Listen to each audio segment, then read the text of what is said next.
So hello my dear comments, कैसे हैं यार। उम्मीद है होंगे सब झकास। तो बस इसी उम्मीद के साथ निको भाई आए हैं। अब आए हैं तो कुछ ना कुछ खास लाए हैं। क्या क्या क्या तो एक बहुत ही बड़ी प्रॉब्लम आ रही थी, मैंने उसमें देखा बच्चों के बहुत सारे डाउट आ रहे थे, तो मुझे समझ में आया कि यार ये एक बड़ा इशू है। तो कोशिश ये है कि इस वीडियो के माध्यम से मैं आपको बता सकूं कि इस इशू को आपको कैसे सॉल्व करना है या क्या ऑप्शंस हो सकते हैं ना। कोई भी इशू पूरी तरीके से सॉल्व तो नहीं होता है, लेकिन कुछ ऑप्शंस है ताकि आप इस बात को समझ पाएं।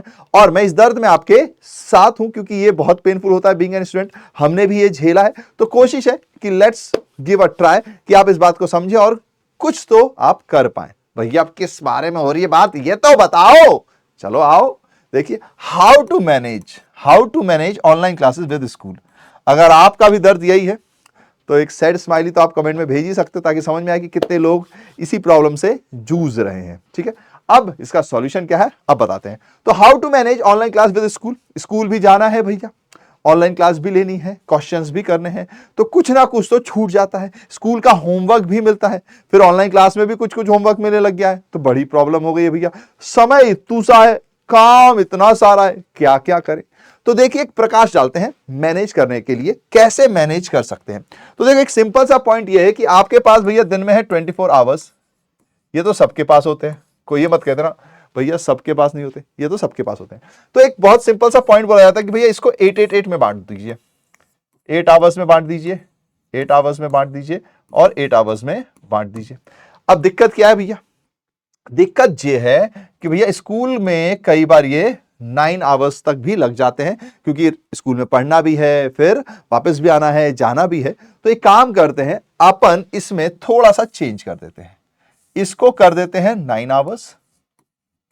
ठीक है, इसको कर देते हैं अपन, इसमें एक और रेलिंग कर देते हैं, ये कर देते हैं अपन 4 आवर्स और ये कर देते हैं अपन 3 आवर्स। ठीक है, बाकी ये हमारे पास 8 आवर्स है। ठीक है, तो अब ध्यान दीजिएगा गेम कहां होगा। ये 9 आवर्स मैं मान के चल रहा हूं, स्कूल में जाना है, स्कूल में बैठना है, स्कूल में खाना, स्कूल से आना, ये सबको इंक्लूड करके आपके पास 9 आवर है। ये स्कूल का टाइम है। ठीक है जी, ये स्कूल का टाइम है। 8 आवर्स आपको पता होगा या आपने कहीं ना कहीं तो ये देखा ही होगा कि भैया जी एटलीस्ट नींद आपकी इतनी तो होनी चाहिए, है ना। आपने कहीं ना कहीं सुना ही होगा, आजकल तो मेम्स पेज में भी ये काफी चलता है कि भैया एटलीस्ट एक प्रॉपर स्लीप साइकिल आपकी मेंटेन होनी चाहिए और उसके हिसाब से 8 आवर्स की स्लीप होती है। पर मैं मानता हूं कि इसको 8 आवर करने की जरूरत नहीं है, ये 7 आवर्स में भी हो जाता है। ठीक है जी, हालांकि मोस्टली लोग 6 आवर्स कहते हैं, तो अपन ने इसको 7 आवर कर दिया, यानी कि अपने पास 1 घंटा स्पेयर हो गया। तो 1 घंटे को क्या मैं इसमें जोड़ दूं, तो मैं यहां पे +1 आवर कर दे रहा हूं। ठीक है, तो यानी कि अगर अपन गिने तो 9 आवर्स हमारे स्कूल टाइम के लिए है, 4 आवर्स एक अलग है, फिर 3 + 1 आवर अलग है और 7 आवर्स अलग है। ये 7 आवर्स आपके प्रॉपर स्लीप के लिए। इट्स माय हम्बल रिक्वेस्ट कि प्लीज आप स्लीप तो प्रॉपरली ही लीजिए, क्योंकि ये बहुत जरूरी है।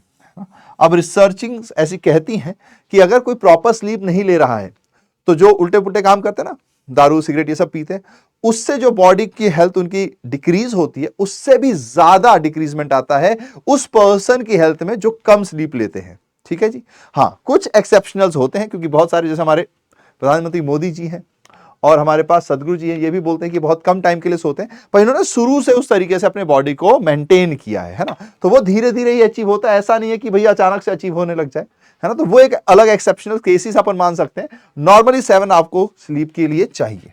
ठीक है, एक प्रॉपर स्लीप के लिए ये इंपॉर्टेंट है।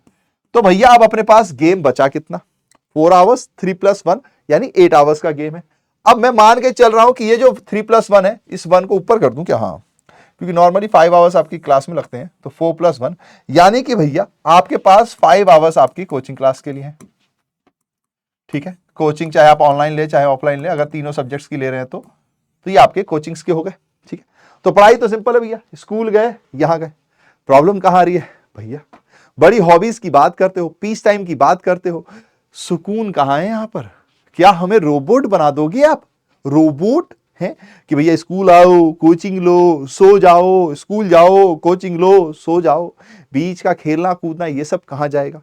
फिर भैया कुछ क्वेश्चंस भी तो सॉल्व करने पड़ते हैं, होमवर्क्स भी तो सॉल्व करने पड़ते हैं, वो कहां जाएगा। तो इसी पर आप अपन बात करेंगे। तो ये जो 3 आवर्स है देखने में बहुत छोटे लग रहे हैं, इसमें मेरा मानना है कि आपको 1 आवर तो अपने लिए रखिए। इसको मैं पीस टाइम बोल देता हूं। क्या टाइम बोल देता हूं, पीस टाइम। ठीक है, 2 आवर्स में आपके पास अदर वर्क आएंगे, 2 आवर्स में आपके पास अदर वर्क आएंगे। तो इसके अंदर 1 घंटा और 1 घंटा इधर कर लेते हैं, तो 1 आवर आपकी बेसिक एक्टिविटीज होंगी, कुछ घर वालों से बातचीत होगी, कुछ थोड़ा बहुत टीवी भी होगा, कुछ आपके पास सोशल मीडिया के कुछ चलाने के लिए होगा, तो इसको अपन अदर एक्टिविटी में रख लेते हैं, ठीक है। और ये जो 1 आवर है ये आपके लिए प्रोडक्टिव होगा, यानी ये वापस से सब्जेक्टिव हो जाएगा। सब्जेक्टिव कहने का क्या मतलब है कि अगर होमवर्क चाहे ऑनलाइन का हो चाहे ऑफलाइन का हो, ये आपको यहां पर करना है। मैथमेटिकली बड़ा सही लग रहा है ना, लग रहा है कि यार ये हो जाएगा। 9 घंटे स्कूल टाइम को दिए, 5 घंटे कोचिंग, तो 9 और 5 14, 14 और 3 17 और 7 24 हो गए। बहुत सिंपल है भैया, पर क्या ये इतना आसान हो जाएगा कि आप इसको इतनी इजीली फॉलो कर पाओगे? तो यहीं पर अब कुछ ट्रिक्स हैं जो आपको ध्यान देनी है। ध्यान दीजिएगा। सबसे पहला पॉइंट, स्कूल। अगर आप स्कूल टाइम को सीरियसली लो, ठीक है, तो बहुत सारे स्पोर्ट्स पीरियड आते हैं,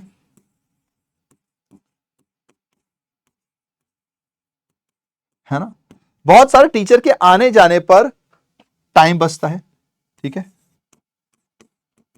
टाइम कुछ ना कुछ बच जाता है, कुछ ना कुछ बच जाता है। तो जब टाइम कुछ ना कुछ बच जाता है, जब टाइम कुछ ना कुछ बच जाता है, तो क्या आप इसको, इस टाइम को, क्या आप इस टाइम को स्कूल के होमवर्क के लिए यूज कर सकते हो या कोचिंग के होमवर्क के लिए यूज कर सकते हो? क्योंकि स्कूल में मोबाइल ले जाना अलाउड नहीं है, तो मैं मान के चल रहा हूं कि कोचिंग का होमवर्क आप नहीं कर पाओगे, तो मैं मान के चल रहा हूं कि क्या स्कूल का होमवर्क आप कर सकते हो?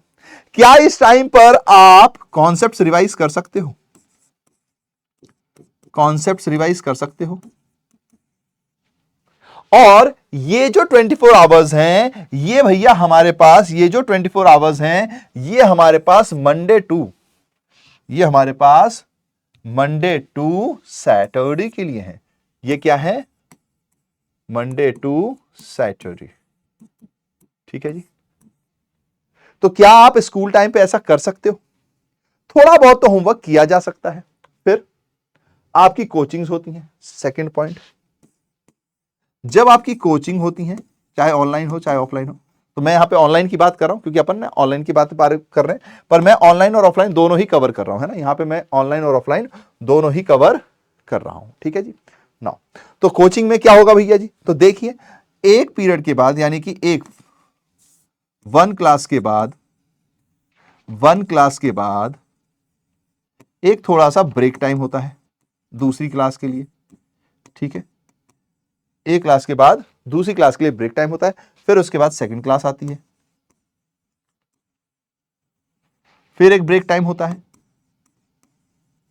ना, ब्रेक टाइम आता है, फिर उसके बाद थर्ड क्लास आती है। मोस्टली क्या होता है कि आप 3 क्लासेस ही पढ़ते हो, कई लोग तो सिर्फ 2 ही पढ़ते हैं, तो ब्रेक टाइम है आपके पास। अब ये जो ब्रेक टाइम है, क्या आप इसको यूटिलाइज कर सकते हो कोचिंग के होमवर्क के लिए? अब यहां पर एक प्रॉब्लम आएगी भैया, मान लीजिए 1 घंटा 15 मिनट की क्लास ली, 15 मिनट का ब्रेक है, पानी भी ना पिए, कुछ भी ना करें, सीधा होमवर्क करने लग जाए, क्या रोबोट समझाए क्या? नहीं हो सकता। ये एक कोशिश है कि क्या आप ऐसा कर सकते हो। क्या आपको लगता है कि इस टाइम पे होमवर्क आप कंप्लीट कर पाओगे? जैसे अगर हम हमारी क्लास की बात करें तो आपको डीपीपीज मिलती हैं, तो क्या आप डीपीपीज में कई क्वेश्चंस ऐसे भी तो होते हैं यार, जिनको सिर्फ आप यूं उठे ब्रेक के लिए, यूं पानी पी रहे हैं और पानी पीते पीते आपने देखा और थोड़ा सॉल्व कर लिया। कुछ में अगर पेन की जरूरत है तो पेन से सॉल्व कर लिया पानी पीते पीते। क्या हम ऐसा कर सकते हैं? तो यहां पर आपका टाइम बच सकता है। नहीं कर सकते तो टाइम नहीं बचेगा, जाहिर सी बात है। सिंपल सा पॉइंट है। तो यानी कि मेरे पास स्कूल टाइम में जो बीच का पीरियड आता है उसमें भी थोड़ा टाइम है जहां पर मैं कर सकता हूं। तो जो मेरी प्रॉब्लम थी वो होमवर्क की प्रॉब्लम थी ना, वो यहां पर सॉल्व हो सकती है। 1 घंटा मैंने स्पेयर कर रखा है होमवर्क के लिए, वो यहां पर हो सकता है। रिवीजन के लिए भी आप ये टाइम यूज कर सकते हो सर, होमवर्क कॉन्सेप्ट रिवाइज के लिए भी आप ये टाइम यूज कर सकते हो। प्रैक्टिकल क्वेश्चन के लिए ये वाला टाइम यूज कर लो, प्रैक्टिकल क्वेश्चन के लिए ये वाला टाइम यूज कर लो, ठीक है। प्रैक्टिकल क्वेश्चन के लिए वो वाला टाइम यूज कर लो, थ्योरेटिकल कॉन्सेप्ट्स के लिए ये वाले टाइम यूज कर लो, डीपीपीस के लिए ये वाला टाइम यूज कर लो। अगर मान लो किस दिन डीपीपी रह जाए तो फिर इस 1 घंटे वाले में इसको सॉल्व कीजिए, है ना। यही तरीका है, ऐसे ही मैनेज होता है। और एक बात याद रखिएगा, शरीर को तपाओगे तभी आकार पाओगे। सिंपल सा पॉइंट है। जैसे आपने बॉडी बिल्डर्स देखे होंगे, यहाँ कट्स आ जाते हैं, लगता है अरे क्या कट्स है, यूं करते हैं, पता नहीं कैसे करते हैं, मैं तो कर भी नहीं पाता, ये ऐसे। पर वो कैसे करते हैं, वो मेहनत करते हैं ना अपने शरीर को शेप में लाने के लिए। ऐसे ही ये जो स्ट्रक्चर है, अगर आप इसको टाइम के अंदर लाना चाहते हो तो आपको थोड़ा सा मेहनत करना पड़ेगा। एक कॉन्सेप्ट कहता है 21 दिन फॉलो कर लो तो वो फिर फॉलो होने लगता है। थोड़े एफर्ट्स तो आपके लगेंगे। अगर आप अपने आप को डिसिप्लिन में लाना चाहते हो, टाइमली अपनी बॉडी को उस टाइम के साथ सिंक्रोनाइज करके चलाना चाहते हो, तो ये थोड़े थोड़े से ट्रिक्स होते हैं जो आपको हेल्प करेंगे।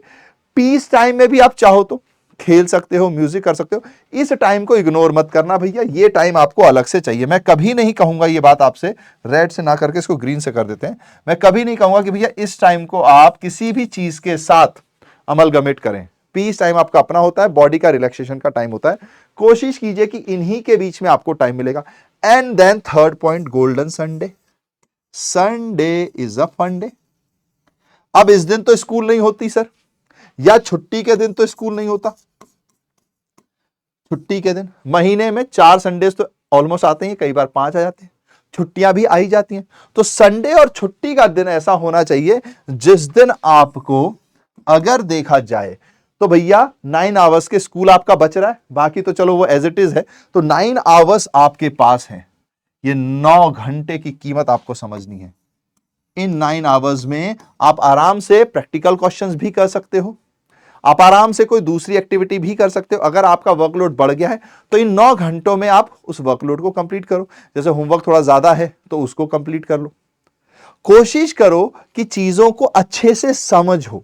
एक और पॉइंट समझना कि भैया ये 9 आवर्स में आप होमवर्क कोई भी होगा कर सकते हो, आप प्रैक्टिकल क्वेश्चंस भी कर सकते हो, आप कॉन्सेप्ट रिवीजन भी कर सकते हो, ठीक है।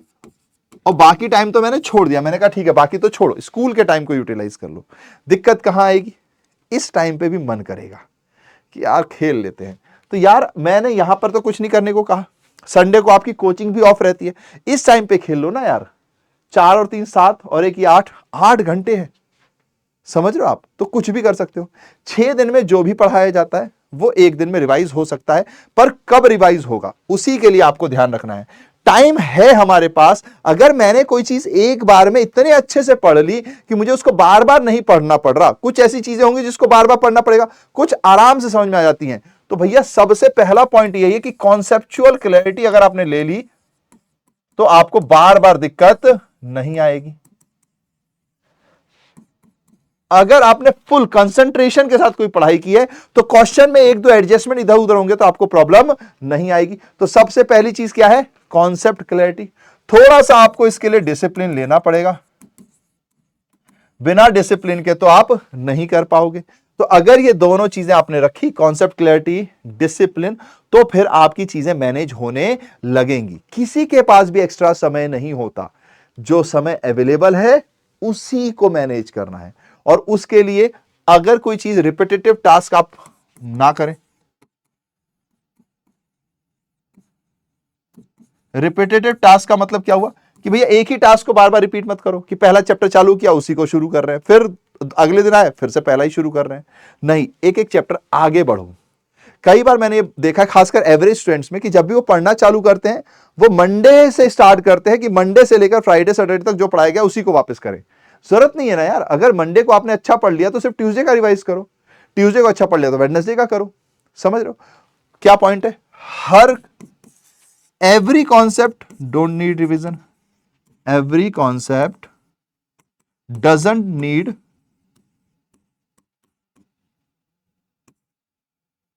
रिवीजन। इस बात को समझिए कि हर कॉन्सेप्ट को रिवीजन की जरूरत नहीं होती। कुछ चीजें आपके दिमाग में होती हैं पर आपको उसको भी रिवाइज करना है, यानी आप रिपीटेटिव टास्क कर रहे हो ना, तो आपके पास टाइम की कमी बचेगी। टाइम फिर तो आपको लगेगा ही ज्यादा, सॉरी कमी कह रहा हूं मैं। तो बस यही पॉइंट्स है क्या कि भैया स्कूल में जो एक्स्ट्रा टाइम मिल रहा है उसमें आप होमवर्क कर लो, ऑनलाइन कोचिंग के बीच में जो गैप मिल रहा है उस टाइम पे आप डीपीपी सॉल्व कर लो। ठीक है जी, यही पॉइंट्स हैं बचाने का। थोड़ी सी कोशिश कीजिए कि बॉडी आपकी डिसिप्लिन में आ पाए, ठीक है। अब सुबह उठना कब है, बैठना कब है, तो वो क्या होता है कि कुछ लोग होते हैं जो रेगुलर स्कूल जाते हैं, कुछ का 7:30 बजे चालू होता है, कुछ का रात में चालू होता है, कुछ जाते ही नहीं है। तो टाइम तो यार आपको अपने हिसाब से मैनेज करना पड़ेगा। मैंने यहां पर आपको टाइम का डिफरेंशिएशन दे दिया है। अब आप उसमें कैसे डिवाइड करोगे ये आपके ऊपर है, और कर लोगे यार। थोड़ा सा पेन जरूर होता है, मैं चाहे कितना ही बोल लूं, बीइंग एन स्टूडेंट मुझे भी पता है कि जब लोग बोलते हैं तो लगता है तो है हाँ बोल लो बेटा बोल लो, आपकी बारी नहीं है ना। पर क्या करें यार, बोलेंगे, जो समझेगा वो निखर जाएगा, वो आगे बढ़ जाएगा। जो सिर्फ सुनकर द्वेष पालेगा कि हाँ हाँ बोल लो, तो वो भी सिर्फ सुनेगा, करेगा नहीं, और करेगा नहीं तो फिर होगा नहीं, क्योंकि करने से होता है। ठीक है, तो यही तरीके हैं जिस तरीके से आप इसको आराम से सॉल्व कर सकते हो। और थोड़ा सा पेन होता है यार, लेकिन जितना आप अपने आप को तपाओगे उतना अच्छा आकार पाएगा आपका भविष्य। ठीक है, आई होप कि आपको ये बातें समझ में आई होंगी। और यार इन सब में ज्यादा टेंशन मत लो, है ना, मैनेज कर लेंगे, हो जाएगा आपसे। ठीक है, तो बस फिर मुस्कुराइए, क्योंकि कई बार मुस्कुराने से आधी से ज्यादा चीजें हल हो जाती हैं। हमेशा तो नहीं, वरना ज्यादा मुस्कुराओगे तो कोई कहेगा पागल हो क्या भैया, हमेशा ही मुस्कुराते रहते हो। या कोई कहेगा बड़ा मुस्कुरा रहे हो, क्या गम है जिसे छिपा रहे हो। क्योंकि कई बार ऐसा भी होता है, तो हर समय नहीं, लेकिन कई बार जब प्रॉब्लम की सिचुएशन आए ना तो थोड़ा मुस्कुरा दो, वाह प्रॉब्लम वाह, बड़े शातिर हो। पर अपने अंदर वापस से कॉन्फिडेंस लाओ और उसका सामना करो। ठीक है, तो इस उम्मीद के साथ चलते हैं। आई होप कि आप बात को समझे होंगे कि छोटे छोटे टाइम बचाओगे तो बूंद बूंद से घड़ा भर ही जाता है। ठीक है, और एक दिन एक स्टूडेंट आगे बढ़ ही जाता है, फिर वो प्रॉब्लम को भूलकर किसी और प्रॉब्लम में लग जाता है। ठीक है, चलिए तो फिर इस थॉट के साथ चलते हैं। Have smile spread smiles. मिलेंगे फिर किसी लेक्चर में, तब तक के लिए tata tata, bye bye bye bye bye.